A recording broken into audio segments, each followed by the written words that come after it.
नमस्कार. दीपक रेगे कथाकथन चॅनलवर तुम्हा सगळ्यांचं मनापासून स्वागत. मित्रांनो, आता तुम्ही ऐकणार आहात रंगराव बापू पाटील यांच्या महाराष्ट्र राज्य पुरस्कार प्राप्त कथासंग्रहातली म्हणजेच ल्हावर ह्या कथासंग्रहातली कथा गबरू. हांबऱ्या भडकला होता, कोणाशी बोलत नव्हता, कोणी काय म्हटलं तर खेकसत होता, सहज गोष्टीला पण आरडूनच बोलत होता. घरातनं दान दान चालत होता, त्यानं माळी हादरायची, माती खाली पाडायची. अरे हंबरू ब्यातानं चाल की, चिलीम फुंकणारा बा बोलायचा. मग इथं काय उड्या मारायला लागलोय का? हे उत्तर ऐकून बा गप्प बसायचा. हंबऱ्या कालच सासरवाडीसनं आला होता. त्याचं काहीतरी फार बिनसलं होतं. आश्येल जनावर ठिसकारावं तसा तो ठिसकारत होता. सारखा फडी काढून घरातनं हिंडत होता. डोळं लाल गलिंद झालं होतं, तोंड इगरूच दिसत होतं. दारू पेल्यागत मनाला येईल ते बरळत होता. सारखा आत बाहेर करत होता. अरे हंबरू काय हाय र? आव तुम्ही तिथं गप चिलीम फुकत बसा. म्हातारी चौकटीला हात लावून म्हाताऱ्याला म्हणायची, तुम्ही त्याच्या नादाला लागू नका बघू, त्याला काय करायचंय ते करू द्या. म्हातारा मग खॉक खॉक करत बसायचा. आतनं लय उचमळून येत होतं, पण चिलमीच्या धुराबरोबर गिळून टाकत होता. हांबऱ्या एकाएकी बाहेरनं आला. तो कावरा बावरा झाला होता. सगळ्या घरातनं त्याने नजर टाकली, चिमणी पेटवली, सगळं घर धुंडाळलं, कोणा कोपरा बघितला. मग माळ्यावर चढला. ढणढण त्या चिमणीच्या उजेड्यात त्याने टाका बघितलं. सांदडीला फरशी कुऱ्हाड धूळ खात पडली होती. तिच्यावर तांबिरा चढला होता, अगदी गंजून गेली होती. सगळ्या कुऱ्हाडीवर तांबडं बारीक ठिपकं पडलं होतं. त्यानं ती दांड्याला धरली आणि वर उचलली. ती खणकन वाजली. चिमणी आणि कुऱ्हाड घेऊन तो खाली उतरला. फक्कन चिमणी फुकली, धाड धाड दारावरनं खाली आला. तसाच बाहेर पडला. गल्लीला सकाळच्या कोवळ्या उन्हात माणसं बाण्या मारत बसली होती. ती हंबऱ्याच्या हातात कुऱ्हाड बघून एकमेकांकडे टकामका बघायला लागली. चर्चाच थांबली. लव्हारवाड्याकडं हंबऱ्या लांब ढेंगा टाकत गेला. तिकडं माणसं बघत राहिली. लव्हाराला एक गावठी घोड दिला की तो हत्यार एक नंबरी करून देतो. त्याच्या बानं सोन्यासारखी बावडी आणि जमीन जुमला या घोटाच्या पायात घालवला होता. तो मरूनही गेला होता, पण घोटाची करामत पोराला देऊन गेला होता. सकाळच्या पाऱ्यात लव्हाराच्या भात्यापुढं माणसं बसली होती. लव्हार खुरपी पाजळत बसला होता. खुरप्याचं पातं लाल भडक होतं. लव्हार त्याच्यावर हातोड्याचे घाव घालत होता. वाजरकराचा पोरगा भात्याची साखळी धरून बसला होता. भात्याच्या तोंडाला इंगूळ फुलत होता. हांबऱ्या फरशी घेऊन आला. माणसं उगाच टका बघायला लागली. लाल लाल खुरप्यावर हातोडा हाणता हाणता लव्हारानं वर बघितलं. खुरप्याची लाली हांबऱ्याच्या डोळ्यात दिसली. पुन्हा लव्हारानं खाली बघितलं. वाजवून दे एवढी. शांतपणे हांबऱ्या बोलला. तिथंच बसला. ऐरणीजवळ एक रिकामा कप पडला होता. दारूचा उग्रवास सगळा वाड्यात दरवळत होता. आता माणसं गपचीप होती. लव्हार खुरप्यावर नजर लावून ठोका हाणत होता. खुरपं उलथं पालथं करत होता. खुरप्याचं पातं नाकासमोर धरून त्याने एकदा बारीक नजरेनं बघितलं आणि मग ते इस्तवात खुपसून बचाकभर कोळसं टाकलं. वाजरकरानं भात्याची साखळी धरून खाली ओढली. फास्कन इंगळावर झोत आला. ठिणग्या उडाल्या. आलो माग असं म्हणून हंबऱ्या उठला.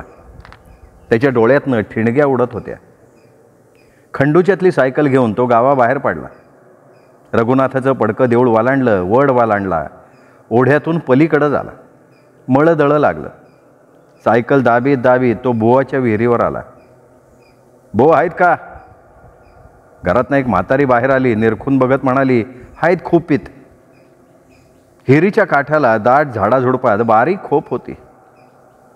हंबऱ्या खोपी समोर जाऊन उभा राहिला. बुवा बोडकाच खोपीत बसून हांड्याला जाळ घालत होता. एका नळीतनं भांड्यात थेंब पडत होतं. हिरीचा काठ त्या वासानं भरून गेला होता. त्याला बघून बुवा जरा सटपटला. किती? द्या एक कप. का? रगड झाली. बुवानं कप भरला. आंबऱ्यानं खोपी बाहेर बसून कप ओठाला लावला. चार चार चार करत दारू घशातनं उतरली. घशातनं झणझणे आल्या. कप रिता झाला. बुवाजवळ कप दिला. बुवा तो भरायला लागला. कव नाही बास रहान. बुवानं कप भरला. आंबऱ्यानं डोळं झाकून हाणला आणि तो उठला. बुवा पैसे राहू देत. लय पैशाचा धनी झालंय. तसं कसं?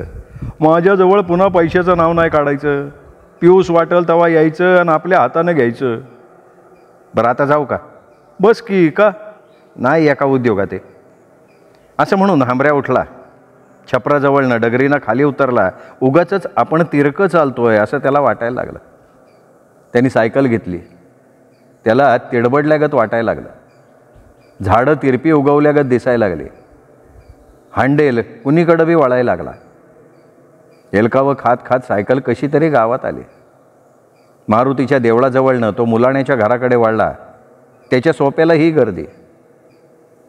आंबऱ्या गर्दीत घुसला. दारूचा वास आला तशी माणसं बाजूला झाली. मुलाणी वाटं घालत होता. मासाचं ढीग धोत्रावर घालत होता. मुलाण्याचं पोरगं नळ्या कचलून ढिगावर टाकत होतं तर दुसरं पोरगं आतडी कोथळा चिरून टाकत होतं. पांढऱ्या सफेद मांद्याचं तुकडं म्हातारा मुलाणी ढिगावर मारत होता. काय हाय का शिल्लक? मुलाण्यानं वर बघितलं. बघतो की. मग थोड्या वेळानं पटापटा वाटं भरलं. एक गोळा कागदात घेऊन आंबऱ्या बाहेर पडला. तोच मुलाण्यानं विचारलं, अरे पैसर काय देतो की काय पळून चालू आहे? लांडी धरून हिच्या ओली हो. आंबऱ्या भडकला. माणसं उगाचच त्याच्याकडे बघत राहिली. सायकलीवर टांग टाकून त्यांनी जोरात पायडल मारलं. दारू आता त्याच्या रक्तात भिनली, डोळ्यात उतरली. वाड्यातली दगडी फरशी खाड खाड वाजली. आज ज्याला बघा. म्हातारी कुजबुजली. आंबऱ्यानं हातातला गोळा बायकोजवळ दिला. चिजत घाल आलोला वरवाड्यातनं. म्हातारा भिंतीला टेकून बसली होती. आंबऱ्याच्या बायकोला माहेरच आठवलं. आईबाच्या आठवणीनं ती मुळू रडायला लागली. अंगणातली खिलारी गाय नुकतीच व्याली होती. तिच्या मौशा रंगाच्या मखवलीवरून ती हात फिरवायची. छोटं वासरू बळीच्या पंखासारखं पांढरं शुभ्र, गोंडस, इवली जांभळी जीभ. ते वासरू कवेत घेऊन मिरवावं असं तिला वाटे. सगळं माहेर तिच्या पुढे उभं राहिलं. आंबऱ्या लवार वाड्यात आला. लवाराचं गोरटं पोरगं भाता पोडत होतं. लवार इळं पारजीत होता. आंबऱ्या दिसल्यावर लवारानं कुऱ्हाड घेतली. चल ही घे. कुऱ्हाडीचं पातं झगझगत होतं. कानशीनं त्याला चांगली धार लावलेली होती. आंबऱ्यानं धारावर बोट ठेवला. धार बघितली आणि तो मागे वाळला. कुऱ्हाड हातात आल्यावर मग त्याला भलतंच अवसान आलं. ढेंगा टाकत तो घराकडे आला. चुलीवर मटण शिजत होतं. बायको आई कामाला लागली होती. बा बाहेर पडला होता. मग तो दाण जिन्यानं वर गेला. जिनेची लुळी लाथ मारून पसरली आणि पोत्याची घडी उश्याला घेऊन तो लवंडला. उन्हाचा काटा मऊ झाला तेव्हा आंबऱ्या जागा झाला. त्याचं डोकं एका भयंकर विचारानं भडकून गेलं होतं. मन थंड आलेलं नव्हतं. ध्याईचा आगडोंब उसळला होता. तो तसा धाड धाड धाड करत जिन्यावरनं खाली आला. अजून त्याच्या आईला कसलं शिजतंय असं म्हणून त्याने रांजणातलं पाणी घेतलं. खळाखळा चूळ भरली. तोंडावरनं हात फिरवला आणि तांब्या भिरकावून देऊन तो कपाटाजवळ जेवायला बसला. बिगी बायकोनं वाढून आणलं. फोड वाटीभर वाढली होती. रश्श्याच्या तांबड्या भडक तवंगावर पांढरं मांद तरंगत होतं. त्यांनी तुकडा मोडला, रश्श्यात बुडवला आणि उगाच असं ताटात निरखून बघायला लागला. तुझ्या आईला तुझ्या कांदा का नाही वाढला? कशानं बोलली एवढी? आणते की दम आहे का नाही? बायको जरा जास्तच बोलली. त्याचा आंबऱ्या उठला. खुंटीवरचा चापकाचा कोयंडा घेऊन दाना बाडवायला लागला बायकोला. बायको गुर्रागत आरडली. सासू सासरा दोघंही पळत आली. सासूही आरडायला लागली. आरडाओरडा ऐकून बाजूची माणसं धावली. मारून ठेव बाबा तेवढी. तेच करणार आहे. आधी त्याचा काटा काढतो मग हिच्याकडं बघतो. निघालोच आहे मी तिकडं आज. माणसं हळूहळू परतली. सासू वाढायला लागली. 2-3 भाकरी कुस्करून त्यांनी मटण पाक संपवलं. तवर सांज झाली. अंधार पडायची वाट बघत तो सारखा घरातनं येरझाऱ्या घालायला लागला. डोकं पाक भडकून गेलं होतं. काय करावं सुचत नव्हतं. एकदम जाऊन कणकच पाडावा असं त्याला वाटत होतं. बा बाहेरनं आला. आदान पाणी जेवला आणि सोप्याला चिलीम फुकत बसला. दिवस मावळून चांगलं किनीट पडायचा वकूत झाला होता. एकाएकी हांबऱ्याम जिन्यावरनं खाली पळत आला. लोखंडी टोपल्यावर ठेवलेली फरशी त्याने खर्रकन ओढली. टोपलं वाजलं, ढग गडगडावं तसं.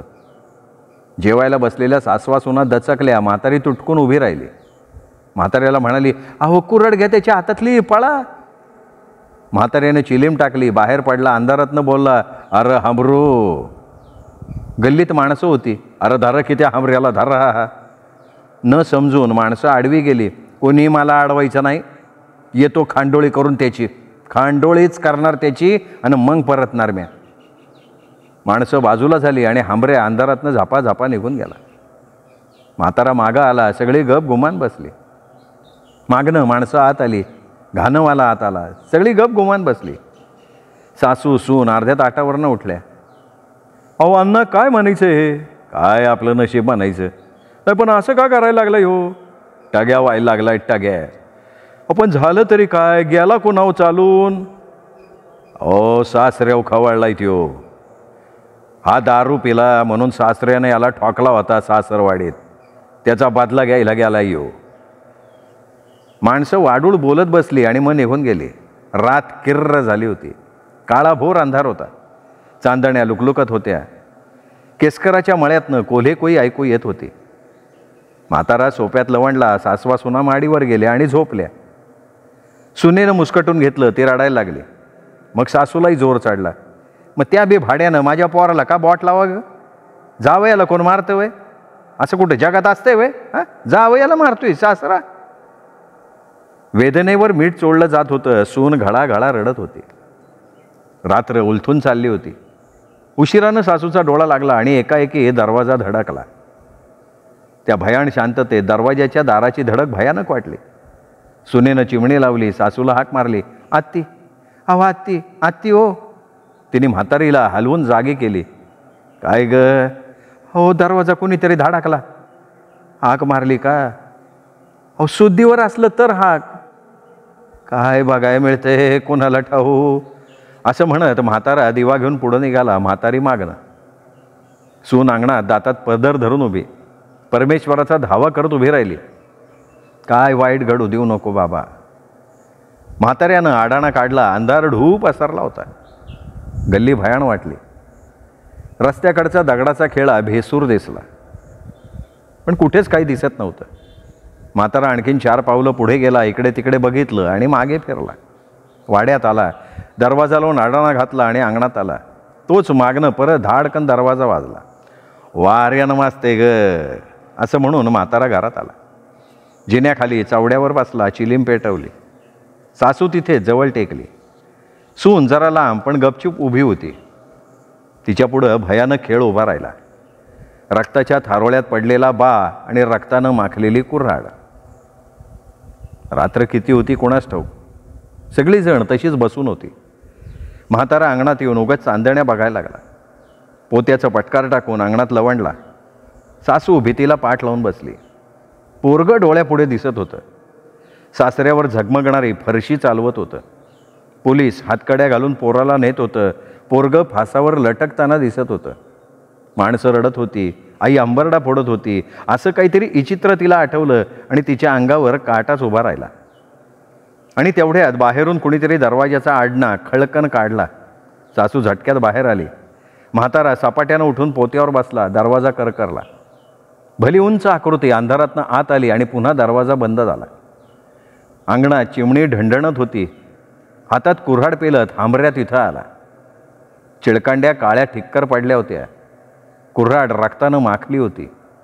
डोळे धुंद आणि कैफ चढल्यासारखे. सुनेनं ह्यो सगळा अवतार बघितला आणि आबा अशी ते हंबरडा फोडणार तेवढ्यात लोखंडी टोपल्यावर कुऱ्हाडा टाकून हांबऱ्या म्हणला, आईचं पंढरपूरला गेलंय. जावयाला मारतंय आणि देव ध्यान करतंय. मग आलो दावणीचं वासरूच कचलून त्याच्या. धन्यवाद मित्रांनो. मित्र हो, कथा आवडली असेल लाईक करा आणि हो चॅनल सबस्क्राईब करायला मात्र विसरू नका. धन्यवाद.